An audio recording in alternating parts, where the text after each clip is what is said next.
स्वागत है हमें आज़ाद न्यूज़ में।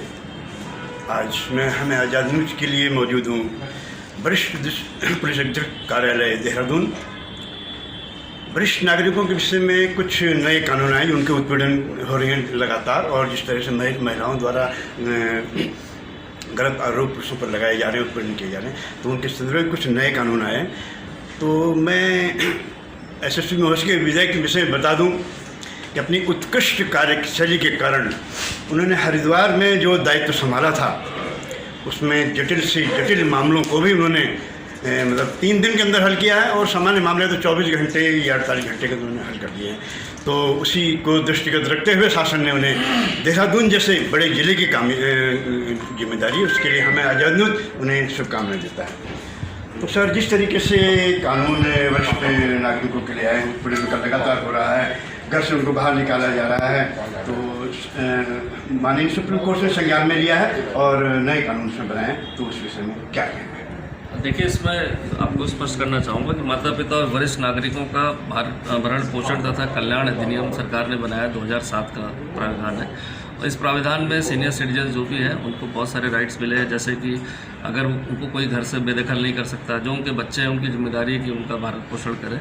अगर वो ऐसा नहीं करते हैं तो संबंधित मजिस्ट्रेट को पावर दिया गया कि वो उनकी समस्याओं को सुन के उसका समाधान करें। साथ ही साथ राज्य सरकार ने ऐसे लोगों को मेडिकल फैसिलिटीज़ के लिए भी इसमें प्रावधान किया गया है।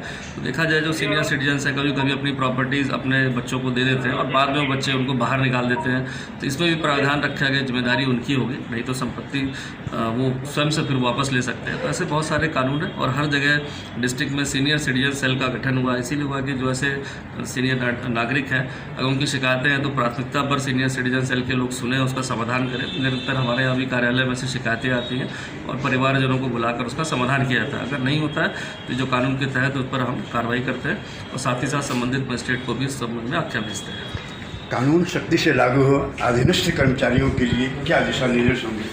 देखिए, जो कानून बना है उसका दायरा जितना भी है वो लागू हो, लोगों को न्याय मिले, और खासकर जो सीनियर सिटीजन्स का जो देखा गया है कि उनके बच्चे जो है बाद में उनका भरण पोषण नहीं करते हैं, और जो ज़्यादातर शिकायतें यही आती हैं कि वो उनको कंपेल कर देते हैं कि वृद्धाश्रम में रह लें या बाहर चले जाएँ छोड़कर प्रॉपर्टी को।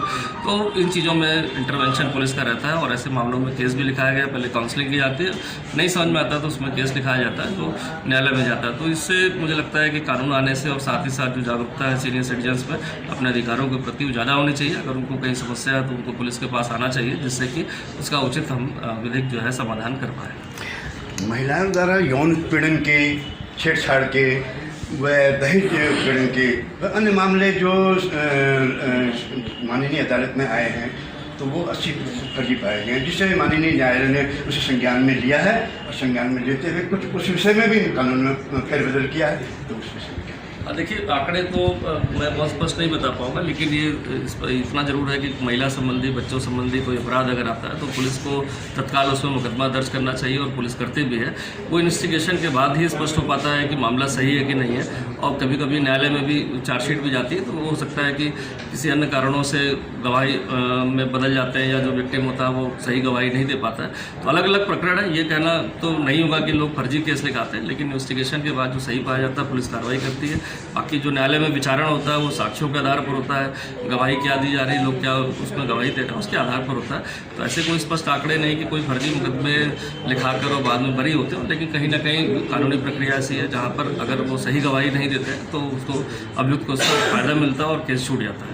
हरिद्वार में उत्कृष्ट कार्य करने के लिए आपको देहरादून जैसे नए जिले की, बड़े जिले की जिम्मेदारी मिली है, उसके लिए हमें आज़ाद न्यूज़ आपको शुभकामनाएं देता है। जी, धन्यवाद आपका, बहुत बहुत शुभकामनाएं।